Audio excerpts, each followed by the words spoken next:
I feel that Singaporeans are the modern day Peranakans.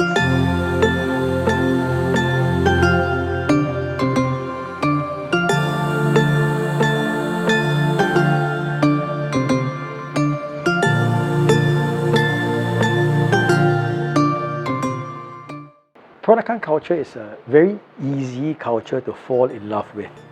For many Singaporeans, for many non-Peranakans, for many visitors from abroad, the romantic story of a Chinese immigrant intermarrying a local Malay woman and then leading this very interesting lifestyle with beautiful material culture.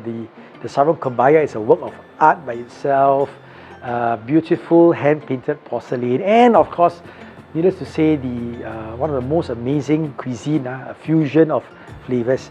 I think it's easy culture to fall in love with. I feel that Singaporeans are the modern day Peranakans. You look at us, you look at me, we speak English, we look Asian, right? But we believe that we are different Asians from other Asians.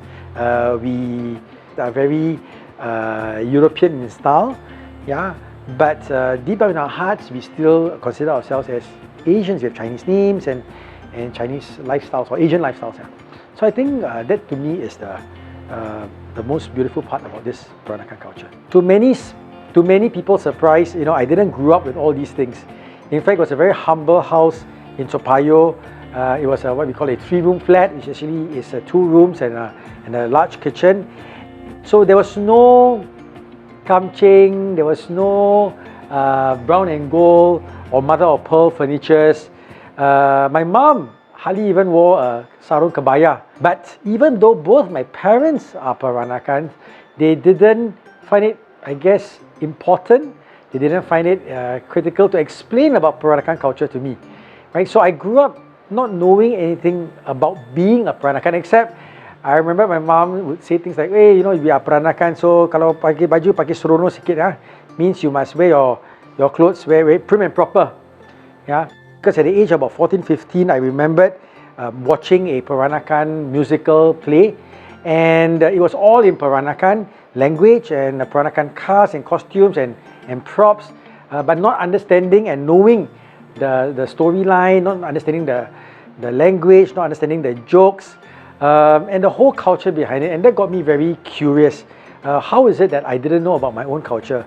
So that got me quite interested in Peranakan material culture, and soon I started to find myself looking for Peranakan antiques. They say you never forget your first love. So my first piece was a planter's chair, 100% not Peranakan, but told that it was Peranakan. But then later found out that it was very much featured in Peranakan houses like my own family. So my grandfather would have used a piece like that in the old days when he would come back from work and lie on it to read his newspapers and perhaps have his cup of coffee. And today when you visit the Intan, you will still see the planter's chair. Intan literally means rose-cut diamond. Yeah, so the Peranakans, for where the jewellery was concerned, they would often use rose-cut diamonds or intans, and these were diamonds that were faceted. So it shows the different facets of the diamond, right? And for me, I call the house the Intan because it shows the different facets of Peranakan culture. The sound, the smell, the sight, the taste. And so I always say when you come to the Intan, if you go to any other museum, it's like snorkeling. You see the best of everything under one roof, and you should visit many of our lovely museums in Singapore. But when you visit the Intan, it's like scuba diving, where you dive deep, we argue, we debate, we discuss, we feel the soul of the Peranakan culture.